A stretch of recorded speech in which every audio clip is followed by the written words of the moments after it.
Hello friend, DAV recruitment 2026 का जो verification date था वो लास्ट आपका 30 नवंबर था। और 30 नवंबर के बाद आप किसी का भी डॉक्यूमेंट वेरीफाइड नहीं होगा। और वही लोग डॉक्यूमेंट वेरीफाई करवा रहे थे जो ऑलरेडी फॉर्म को फिलअप किए हुए थे। और जो नहीं फॉर्म को इस बार फिलअप कर पाए हैं उनके लिए नेक्स्ट ईयर आप वेट कीजिए। नेक्स्ट ईयर आप जस्ट चैनल को सब्सक्राइब करके रखिएगा। जो भी वॉच कर रहे हैं आपको यहाँ पे टाइम टू टाइम डीएवी के बारे में अपडेट दिया जाता है। तो अब इस वीडियो में हम लोग बेसिकली किस चीज़ के बारे में बात करने वाले, सेंटर सिलेक्शन को लेकर, क्योंकि इसी पे सबसे ज़्यादा कन्फ्यूजन है। और इसमें लिखा हुआ भी थी कि आप पहले आएंगे तो पहले आपको सेंटर दिया जाएगा। तो लेकिन ये एक्चुअल में क्यों लिखा गया है, क्या रीज़न था इसके पीछे लिखने का। ओके, तो चलिए हम यहाँ पे देख लेते हैं कि आपका एडमिट कार्ड कब रिलीज अब किया जाएगा और आप सेंटर को सिलेक्ट कैसे करेंगे। एकदम ध्यान से देखिएगा वीडियो को लास्ट में। और जिसको पीडीएफ परचेज करनी है हम आपको बताएंगे, वो लास्ट में हम डिस्कस किए हुए, फर्स्ट में डिस्कस नहीं किए हुए, जो कि ऑलरेडी लिए होंगे तो इरिटेट हो जाते हैं ना।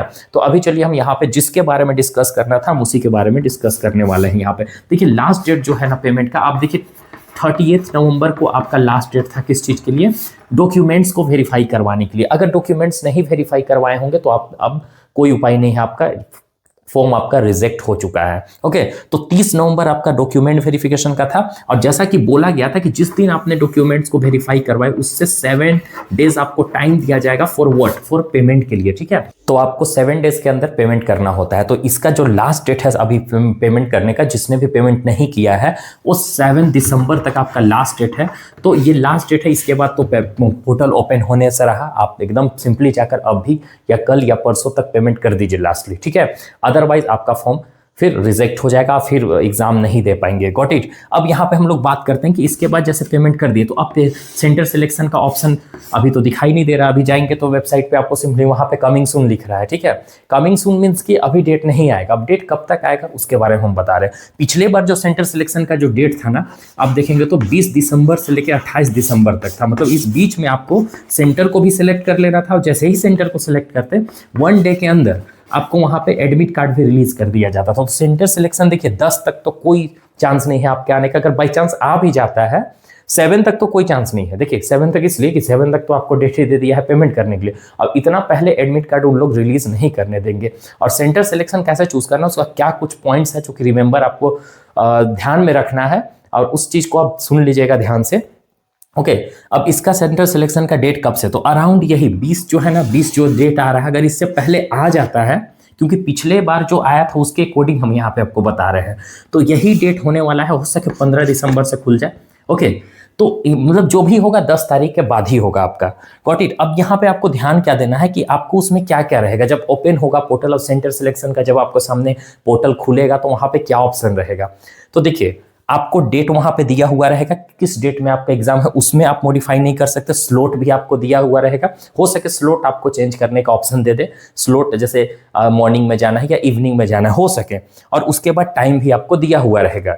ठीक है, स्लॉट रहेगा तो वैसे टाइम रहेगा। अब उसके बाद आपको सिर्फ और सिर्फ सेंटर को सिलेक्ट करना है, मतलब कि कौन सा डीएवी स्कूल में आपको लेना है। अब कहाँ पे आपको चूज करना है उसके बारे में आपको बताया। सपोज कि आप जहाँ पे एड्रेस आप डाले हुए हैं, ठीक है, जो भी आपने एड्रेस को पुट किया है, गॉट इट, जहां भी एड्रेस आप दिए हैं कॉरेस्पॉन्ड में या फिर परमानेंट में, तो एड्रेस के अकॉर्डिंग आपको सेंटर को देगा। अब सेंटर कैसे देगा, सपोज करो कि हम झारखंड से हैं और झारखंड में आप कोई डिस्ट्रिक्ट में एक रह रहे हैं, लातेहार हो गया, पलामू हो गया, तो आप मान के चलो पलामू है, लातेहार है, तो लातेहार पलामू का जो भी डीएवी स्कूल्स होंगे वहां पे, अगर 2 है तो 2 ही डीएवी स्कूल आपके सामने शो करेगा सेंटर सेलेक्ट करने का। इसीलिए बोला जा रहा है कि पहले आपको सेंटर सेलेक्ट कर लेना अगर आपको नजदीक चाहिए तो।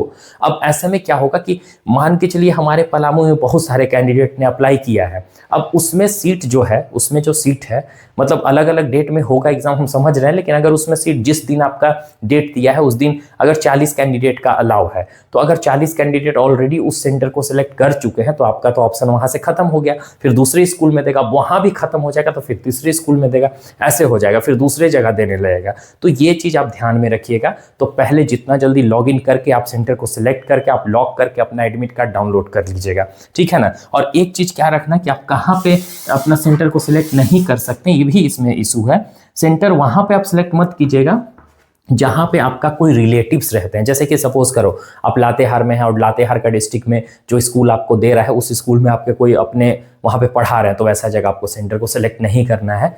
देखिए ये बोला जाता है आप सेंटर को ऐसा जगह सेलेक्ट करेंगे तो दिक्कत हो सकता है, ऐसा नहीं भी होता है, ऐसा नहीं कि एकदम दिक्कत ही हो जाएगा, आपके पास कोई ऑप्शन नहीं है तो कर लीजिएगा, लेकिन हो सके अब चेंज भी करवा सकते हैं वो लोग, कभी कभी होते हैं कि वो चेंज करवा लेंगे एक जगह रहेंगे तो उतना ज़्यादा आपको टेंशन नहीं लेना है। आपको अगर लग रहा है कि आपके पास कोई अदर ऑप्शन या फीमेल कैंडिडेट है, दूर नहीं जा सकते हैं, वहाँ पे है तो आप कर लीजिएगा। Got it. अब उसके बाद फिर आपको वही जहाँ पे देगा जहाँ आपने एड्रेस दे रखा है, उसके बाद एक दिन के बाद आपको तुरंत एडमिट कार्ड, हो सके तुरंत भी आपको एडमिट कार्ड रिलीज कर दे, ऐसा भी हो सकता है, ठीक है ना। तो ये एडमिट कार्ड सेंटर सिलेक्शन करने का प्रोसेस है। कब से स्टार्ट होगा हम आपको बता दिया, अराउंड 20 तारीख से स्टार्ट हो जाएगा, मतलब 15 तारीख के बाद आपका स्टार्ट हो जाएगा। अगर पहले स्टार्ट होता है तो हम आपको टेलीग्राम पे इन्फॉर्म कर देंगे, इसलिए टेलीग्राम को जरूर सब्सक्राइब करके रखिएगा, है ना। डिस्क्रिप्शन बॉक्स में लिंक दिया हुआ है। एंड होप सो कि इससे रिलेटेड अब कोई क्वेश्चंस आपके पास नहीं होगा कि सर सेंटर सिलेक्शन कब होगी, कैसे होगी, क्या होगी, सारा कुछ आपको क्लियर कर दिए, है ना।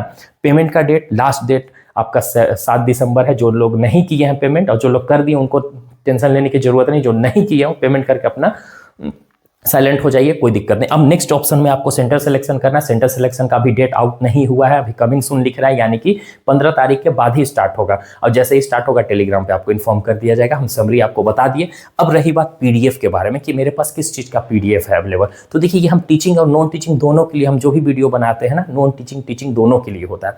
अब पीडीएफ जैसे कि पेपर 1 जो है ना, जो कि कॉमन होता है सभी पोस्ट के लिए, या तो आप टीचिंग से है या तो आप नॉन टीचिंग से, मतलब सीबीटी एग्जाम आप देने जा रहे हैं तो आपको रीजनिंग पेपर 1 में आएगा ही आएगा, verbal and non verbal reasoning. अब ऐसे कैंडिडेट जिनको आता है रीजनिंग, जो ऑलरेडी कंपटीशन का प्रिपरेशन कर, तो आप पीडीएफ परचेज नहीं करिएगा, कोई इशू नहीं है, आप खुद से भी कर सकते हैं, ठीक है। अब इसमें बहुत सारे कैंडिडेट का क्वेश्चन रहता है सर किस टाइप से रीजनिंग पूछ सकते हैं, तो इसके लिए आपको 50 रुपीज़ पे करना होगा अगर सिर्फ और सिर्फ पेपर 1 परचेज करना है। तो आप कैसे करना है हम आपको लास्ट में बता देंगे, किस पे पेमेंट करना है, गॉट इट।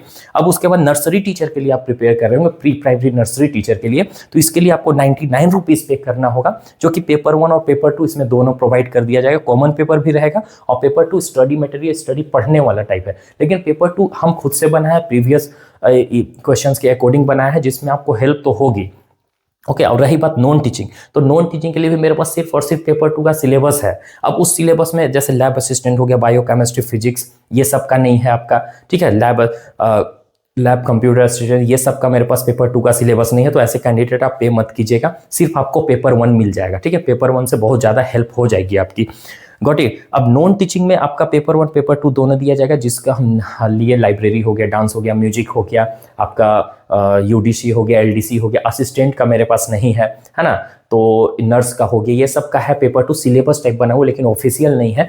आपको इससे कुछ हेल्प होगी, लेकिन 100% इस पर डिपेंड मत रहिएगा, इसके अलावा अगर अदर सोर्स मिलेगा तो आप रहिएगा। अब चलिए यहाँ पे आपको जो QR कोड दिखाई दे रहा है ना, अगर इस QR कोड में आप स्कैन करके पे करिएगा, लेकिन कितना करना है, पे करके आपको व्हाट्सअप पे, यहाँ पे भी व्हाट्सअप नंबर आपको दिखाई दे रहा है, हम यहाँ पे भी दे रहे हैं, इस व्हाट्सअप नंबर पे स्क्रीनशॉट लेकर आपको बस पोस्ट लिखकर आपको पेस्ट व्हाट्सअप कर देना है, और उसके बाद हम कुछ देर बाद प्रोवाइड कर देंगे। लेट भी होगा तो टेंशन मत लीजिएगा, प्रोवाइड करा दिया जाएगा, ठीक है। तो अब देखिए सिर्फ और सिर्फ अगर आपको पेपर 1 लेना है तो इस पर आप सिर्फ 50 रुपीज़ पे करिएगा, और नर्सरी टीचर वाले कैंडिडेट होंगे तो 99 रुपीज़ पे कीजिएगा। अगर आप नॉन टीचिंग वाले कैंडिडेट होंगे, नॉन टीचिंग में ऐसे कैंडिडेट जिनका पेपर 2 भी है मेरे पास, तो वो 70 रुपीज़ पे करेंगे, ठीक है। और सिर्फ और सिर्फ अगर नॉन टीचिंग वाले कैंडिडेट पेपर 1 परचेज करना चाहते हैं तो वही 50 रुपीज़ आपको पे करना होगा, गॉट इट। और नॉन टीचिंग का स्पेशली हम एक वीडियो बनाए हुए हैं, तो देख लीजिएगा, डिस्क्रिप्शन बॉक्स में भी हम उसका लिंक दे रहे हैं। तो होप सो आपको सारा कुछ क्लियर हो गया होगा, और 15 मार्क्स आपके लिए बहुत इंपॉर्टेंट है, इसीलिए हम बार बार इस पर दे रहे हैं। आप परचेज नहीं किए हैं तो कर लीजिए, आपको इतना आइडिया लग जाएगा कि आप 15 मार्क्स को कैसे सिक्योर करें, ओके। Bye, take care.